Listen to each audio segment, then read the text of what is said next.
So this is lab number 8 of database management systems lab. आपके पास इससे पहले जो चीज़ें हमने कवर की हैं उसके अंदर डिफरेंट DML के ऑपरेशंस कवर किए हैं हमने, और इसके साथ साथ हमने ये देखा था कि डेटाबेस सिस्टम को मॉडल कैसे करते हैं। तो उसकी मॉडलिंग के पर्सपेक्टिव से हमने ER डायग्राम और फिर साथ में ही हमने DDL को भी देखा था कि डिफाइन कैसे किए जाते हैं स्ट्रक्चर्स। आज की हमारी लैब बेस्ड है mainly on the DML commands.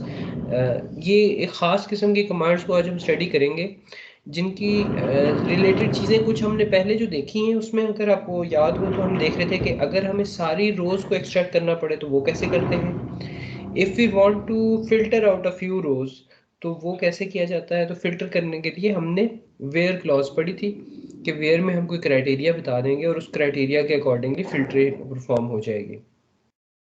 Then we also covered aggregate functions, जिसमें हमने कहा था कि अगर आपके पास सारा डेटा है और उसके ऊपर आप कोई स्टेटिस्टिकल वैल्यूज एक्सट्रैक्ट करना चाह रहे हैं, लेट्स से आप मीन कैलकुलेट करना चाहते हैं या आप सम कैलकुलेट करना चाहते हैं, तो you were to use aggregate functions.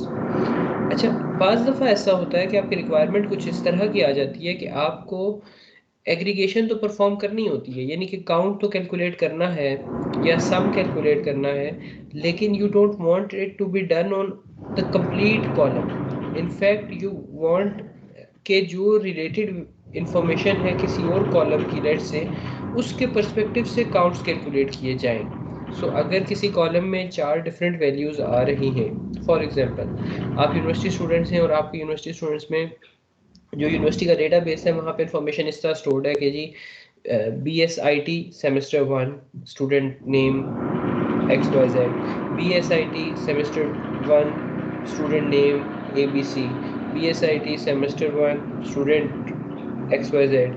अब इसी तरह फिर आपके पास आ गया जी सेमेस्टर 2 के स्टूडेंट्स, फिर सेमेस्टर 3 के स्टूडेंट्स, देन सेमेस्टर 4 के।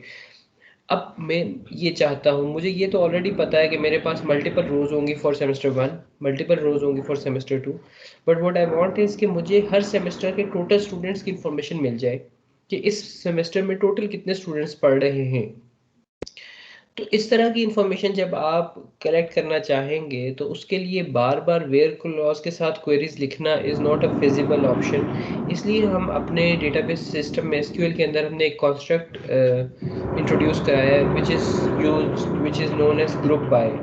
सो ग्रुप बाय क्या करता है कि ग्रुप बाय एक किसी कॉलम में जिस कॉलम को स्पेसिफाई किया गया होता है उस कॉलम की वैल्यूज़ के अकॉर्डिंगली इंफॉर्मेशन की ग्रुपिंग कर देता है, यानी कि उस कॉलम के अंदर जो भी सिमिलर वैल्यूज़ वाली रोज़ होती हैं उनको कंपाइल करके एक जगह पे कलेक्ट कर लेता है वर्चुअली, और उसके ऊपर फिर वो एग्रीगेट फंक्शन अप्लाई कर देता है जिसके लिए आपने रिक्वेस्ट की होती है। तो अब आपके पास इंस्टेड के वो एक ही टोटल ओवरऑल पूरे कॉलम का एग्रीगेट फंक्शन निकल के कैलकुलेट होके आ जाए, उस किसी और कॉलम के पर्सपेक्टिव से जो यूनिक वैल्यूज होती हैं हर वैल्यू के लिए सिमिलर रोज को कंपाइल किया जाता है और उनको प्रोसेस किया जाता है। So this is the concept of group by. इसकी अगर हम एग्जांपल देखें तो आपके पास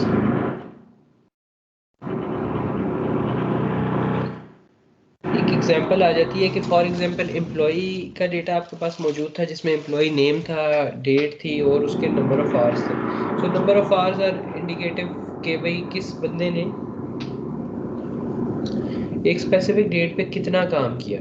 सो एज यू कैन सी यहाँ पे इवन जो let's say for the sake of example John Smith एक एम्प्लॉई है, उस एम्प्लॉय की 3 डिफरेंट एंट्रीज बनी हुई हैं। जॉन स्मिथ ने 6th ऑफ मई को भी काम किया, 7th ऑफ मई को भी काम किया और 8th ऑफ मई को भी काम किया। अब आप ये चाह रहे हैं कि जॉन स्मिथ ने टोटल पूरे महीने में लेट से कितने घंटे काम किया, आप ये कैलकुलेट करना चाह रहे हैं।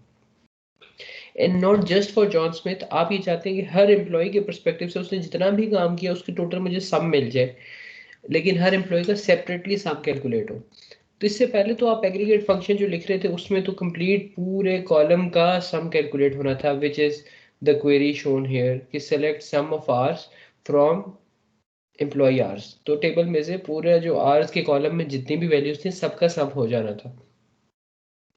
अब आप ये चाह रहे हैं कि इसके ग्रुप बाय यूज़ किया जाए ताकि इंडिविजुअल कॉलम वैल्यूज़ के अकॉर्डिंगली कैलकुलेट हो सम। तो उसके लिए भी मेथड इज़ वेरी सिंपल। आपने लिखा सिलेक्ट एम्प्लॉय, सम तो उसी तरह आएगा आवर्स भी क्योंकि आपने आवर्स को सम करना है, फ्रॉम एम्प्लॉय आवर्स यानी कि टेबल का नाम। अच्छा, उसके बाद आपने एक क्लॉज यूज कर दी जनाब ग्रुप बाय की, और ग्रुप बाय में एग्जैक्टली बता दिया कि आप कौन से कॉलम पे ग्रुप करना चाहते हैं। तो जब आपने ये कहा कि मैं ग्रुप करना चाहता हूँ एम्प्लॉय कॉलम के ऊपर, तो अब आपके पास एम्प्लॉय कॉलम की जितनी यूनिक वैल्यूज आ रही थी, यानी 3 डिफरेंट एम्प्लॉयज, हर एम्प्लॉय का नाम रिटर्न किया गया है, और हर एम्प्लॉय के जितनी भी एंट्रीज थी उनको कंपाइल करके उनके लिए जो नंबर ऑफ आवर्स की वैल्यू थी उसका सम कैलकुलेट करके रिटर्न किया गया है। So if you look at here, ये जी एलन के नंबर ऑफ आवर्स शो हो रहे हैं 24। So we go, if we go back to the data and try to identify, तो एलन के लिए एक रो तो ये थी, number of hours 8, then number of hours 8, 8 plus 8 is 16, and then there are another entry of 8 hours, तो 16 plus 8 is 24। तो Allen के लिए नंबर ऑफ आवर्स 24 कैलकुलेट करके रिटर्न कर दिया आपकी एसक्यूएल क्वेरी ने। सो दिस इज समथिंग जहाँ पे एसक्यूएल क्वेरी बहुत यूजफुल, ग्रुप बाय की कमांड एसक्यूएल में बहुत यूजफुल साबित होती है। इसी तरह इट्स नॉट रियली लिमिटेड कि आपने एग्रीगेट फंक्शन कौन सा यूज करना है, आप कोई भी एग्रीगेट फंक्शन यूज कर सकते हैं। You might have used count if you had wanted to. In this example आपके पास शो हो रहा है कि एवरेज का यूज किया गया है, ठीक है। सो एवरेज को यूज करके उसकी आउटपुट कैलकुलेट की गई है कि हर एम्प्लॉय ऑन द एवरेज कितने घंटे काम कर रहा है। तो जितने नंबर ऑफ आवर्स होते हैं वो उन्हें ऐड करेगा, और उसके बाद उसकी जो जितनी वैल्यूज को ऐड किया था उसके डिवाइड कर देगा, तो आपके पास एवरेज आ जाएगा कि डेली की एवरेज क्या बन रही है डिफरेंट एम्प्लॉयज की। सो नाउ यू कैन सी कि एक एम्प्लॉय है टीना, तो वो 9 आवर्स पर डे काम कर रही है, दूसरा एम्प्लॉय है वो 8 आवर्स कर रहा है, तीसरा एम्प्लॉय है वो 8.33 आवर्स कर रहा है। So you can identify the productivity of employees using such kind of data. ये अब आपके पास कुछ टास्क आ जाते हैं, ये टास्क आप परफॉर्म कर सकते हैं। ये बेसिकली यहाँ पे आइडेंटिफाई करने का मकसद ये है कि these are related to the group by concept जो हम पढ़ रहे थे। Then we also often want to apply some criteria. इससे पहले जो हमने क्राइटेरिया अप्लाई करने के लिए चीज़ पढ़ी थी that was the where clause. Where clause की लिमिटेशन ये है कि वेयर क्लॉज इंडिविजुअल रोज पे काम करती है and not based on the aggregate row, aggregation of rows जो कि ग्रुप बाय के थ्रू कैलकुलेट की गई होती है। तो अगर हम ग्रुप बाय यूज करने के बाद कोई खास क्राइटेरिया अप्लाई करना चाहें कि लेट्स से हम कहते हैं कि जी उस इंफॉर्मेशन को सिलेक्ट करना है जहाँ पे average value is greater than 6, average value is less than 5, mean value is less than 3, या इसके अलावा maximum value is less than 56। तो ये आपके पास डिफरेंट क्राइटेरियाज आ सकते हैं। तो ऐसी चीज़ को कैलकुलेट करने के लिए आप हैविंग क्लॉज यूज करते हैं। This is the syntax for having clause ji. Select लिखा, कॉलम नेम्स लिखे, अब ये सब वही चीज़ चल रही है जो आप ग्रुप बाय में यूज करते हैं। टिल दिस पार्ट के टेबल का नाम भी बताया, ग्रुप बाय के अंदर कॉलम नेम बता दिए, और इवेंचुअली आपने कह दिया हैविंग, और हैविंग में कंडीशन बता दी। तो basically all of the query will remain same जो आप फर्स्ट 5 टास्क में करेंगे। और उसके बाद आप ये देखेंगे कि अगर आपने हैविंग लगाना है तो all you have to do is के ग्रुप बाय के बाद हैविंग का वर्ड यूज करें,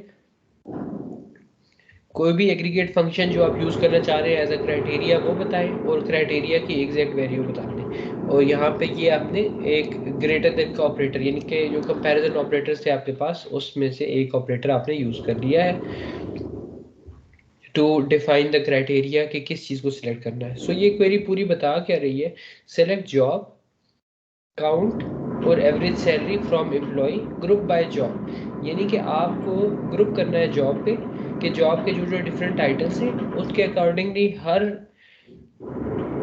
जॉब के काउंट शो करना है कि इस जॉब पे कितने लोग काम कर रहे हैं, एवरेज सैलरी क्या उनकी आ रही है।